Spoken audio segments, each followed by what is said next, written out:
أشرقت نفسي بنور من فؤادي حينما رددت يا رب. Perbanyak istighfar, secara khusus masalah istighfar. Karena ada sebuah hadis Nabi SAW yang berbunyi, bisa saja rezeki seorang hamba tertahan, ya, ditahan oleh Allah, belum dikasih, ditahan dulu karena dosa yang dia lakukan.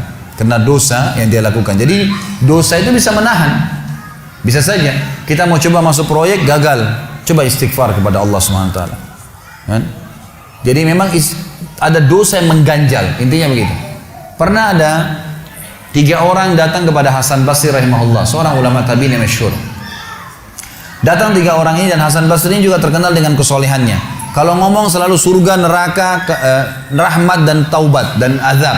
Itu saja berputar perkataannya Hasan Basri rahimahullah. Jadi orang sering datang ke rumahnya minta nasihat. Ada 3 orang datang satu hari, antri di rumahnya. Yang satu masuk mengatakan, wahai imam, wahai kiai, wahai ustaz, saya sudah lama menikah dengan istri saya ini, tapi belum dapat anak. Sudah 10 tahun nikah nggak dapat anak. Kami sudah ikhtiar ke tabib ini, minum itu, tapi belum juga Allah takdirkan. Apa saran Anda? Maka kata Hasan Basri, perbanyak istighfar.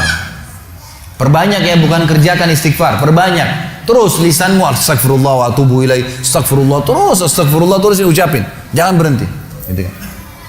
Maka kemudian keluar orang tersebut. Masuk orang kedua mengatakan, wahai imam, saya sudah lama kena penyakit di perut saya, sakit terus. Kalau sakit saya sampai nggak bisa tahan, rasanya pengen mati saja kena sakitnya. Sudah coba berobat ke sana sini nggak sembuh-sembuh. Apa saran Anda? Kata Hasan Basri, perbanyak istighfar. Perbanyak istighfar. Amalin, pulang. Datang orang ketiga mengatakan, wahai imam, saya sudah lama bekerja banting tulang. Mayoritas waktu saya sehari kerja keras, tapi saya tidak pernah kaya seperti fulan. Ditunjuk orang kaya di kota itu, di kota Basra, di Irak. Apa saran Anda? Kata Hasan Basri, perbanyak istighfar. Pulanglah 3 orang ini. Lalu kemudian istri Hasan Basri bertanya, wahai suamiku, ketiga orang ini tadi butuh, satu mungkin dikasih modal, mungkin satu ditunjukkan tabib yang tepat, mungkin obat. Kenapa Anda cuma suruh istighfar saja? Kenapa enggak istighfar diikutin dengan yang lainnya? Dikasih modal, dikasih obat. Kata Hasan Basri, wahai istriku, tidakkah kau dengar kalau mereka sudah ikhtiar dan sekarang tinggal mereka terbuntu, tertutup di sebuah pintu yang mereka tidak tahu bagaimana jalan keluarnya. Maka saya mengingat firman Allah dalam surah Nuh. Surah Nuh ini surah nomor 71 ya. Ayatnya ayat 10 sampai ayat 12. Nabi Nuh alaihissalam berkata kepada kaumnya tentang istighfar. Surah Nuh surah nomor 71 ayat 7 ayat 10 sampai ayat 12. A'udzubillahi minasyaitonirrajim, faqultu astaghfiru rabbakum innahu kana ghaffara. Yursilis samaa'a 'alaikum midrara wa yumdidkum bi amwalin wa banin wa yaj'al lakum jannatin wa yaj'al lakum anhara.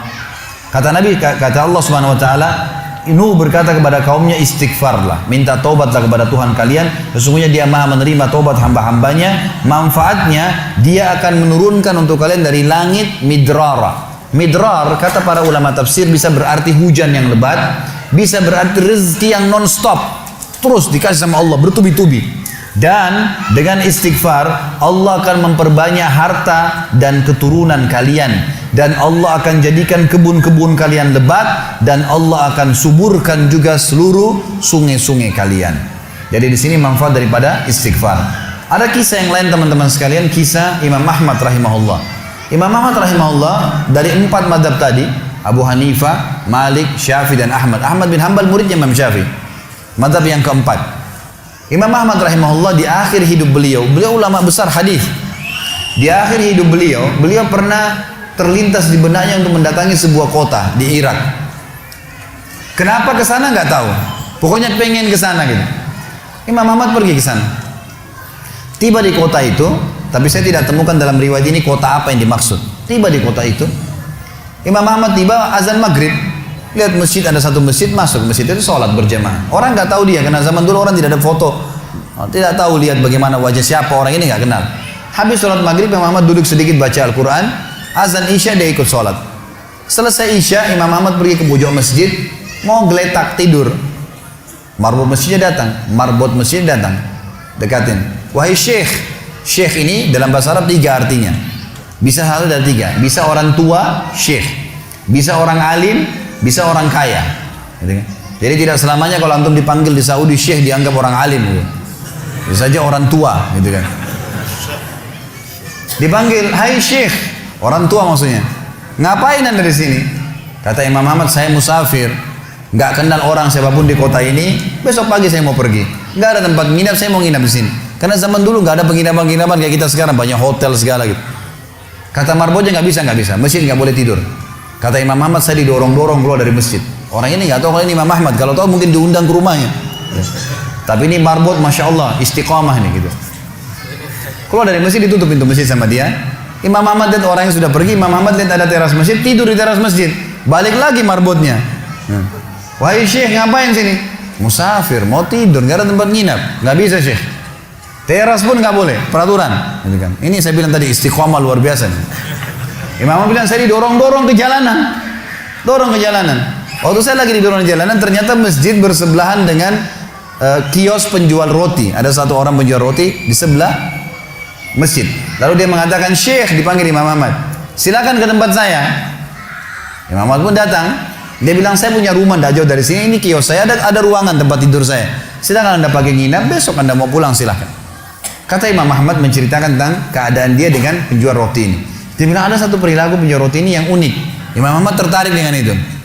Dia bilang, setiap kali orang ini pecahin telur, ngambil terigu, ngambil garam, itu sambil astagfirullah wa atubu ilaih, astagfirullah wa atubu ilaih. Terus lisannya nggak pernah berhenti nih, astagfirullah wa atubu ilaih, kecuali Imam Ahmad bilang, saya ajak ngomong atau dia bertanya pada saya. Kalau berhenti, istighfar lagi. Selalu begitu. Kata Imam Ahmad, saya bertanya, sudah berapa lama kau amalkan nih? Orang itu bilang, sudah lama, dari saya masih bujang. Kebetulan orang ini sudah tua seumur sama Imam Ahmad, sudah mendekati 60 tahun lebih gitu. Baik, dia bilang, sudah lama, dari saya masih bujang. Kata Imam Ahmad, ma thamaratu istighfarik, apa manfaatnya istighfarmu? Apa yang kau dapatkan dengan istighfar yang sebanyak ini? Kata dia, tidak ada apapun yang saya minta kepada Allah kecuali diijabah. Apa saja saya minta Allah kasih, tinggal satu yang belum Allah kasih. Kata Imam Ahmad, apa itu? Dia bilang, saya minta dipertemukan sama Imam Ahmad.